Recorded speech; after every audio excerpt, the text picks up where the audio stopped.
Hey, it's your friend Lee, and I have some thoughts of honor or thoughts on the topic of honor to share with you that I think is going to create a fresh perspective and stimulate growth in your life today. I've got some notes here that I prepared. As you know, we've been experiencing this progressively more violent culture war, violent spiritually, physically, and psychologically, and the loudest voices and influencers continue to leverage just such provocative and inflammatory kinds of communication. And it seems like the effect is it just reinforces the tribalism that we've accepted to live in. I think the waves of harshness and outrage in online and broadcasted exchanges between people, for example, over like that which was sparked by the horrendous murder of Charlie Kirk, are fanned into flames by the prevailing winds of dishonor blowing over our culture today.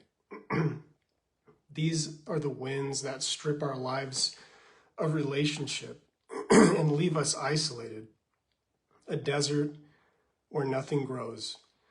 Dishonor warps our perspectives and prevents us from seeing others clearly, further reinforcing fear and isolation. Could it be, if we cultivate an environment of honor, we would experience the life-giving rain quench the flames of outrage and allow us to just grieve another life lost, to be able to heal and correct the confluence of factors that produced this brutal act of violence so that the frequency and ferocity is reduced until finally eliminated? I think the answer is yes. But what is honor? If you lived in a culture of honor, what would you see, feel, hear, and believe? Here's what I know. Honor creates an environment of growth. People grow, families thrive, societies unite when honor flows. People experience grace in a culture of honor because we are more committed to who they are becoming than to who they've been. There is tremendous hope in a culture of honor because your history doesn't define your destiny, and people believe there is more for you to do and to be, perhaps more than you can believe for yourself, and you can borrow the belief that others have in you.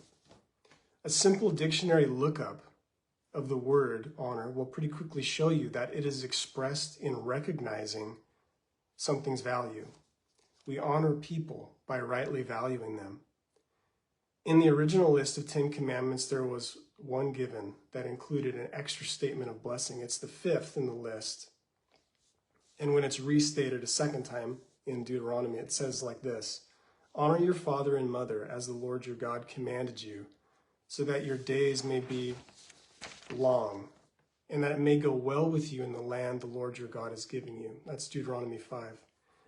Some translations render it so that your days may be prolonged, or, I like this one, then you will live a long, full life. What I've learned from Danny Silk's commentary on these passages is that honor creates an environment where people grow and thrive, perhaps in duration of life, but certainly in quality of life. Honor creates a growth environment. So if you take an inventory of culture around you, what clues do you see? Are things growing and thriving, or are things dying and decaying?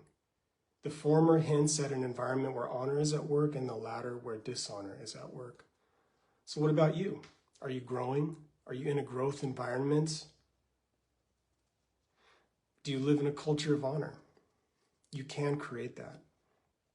People seek out environments where they can grow and thrive. It's just normal biology, a place that provides physical and psychological safety, that nurtures their bodies and spirits.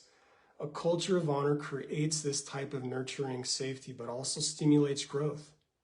In an environment of honor, people feel seen, known, and accepted. Have you ever experienced the moment where someone else recognized you in a true and deep way? Perhaps they gave you a gift specially fitted for you, or spoke affirmations that opened up a door of belief in yourself.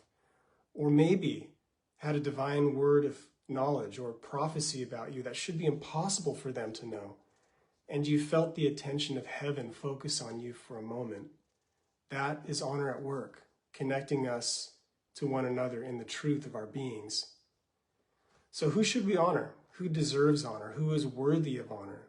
Do we only honor people who have earned it?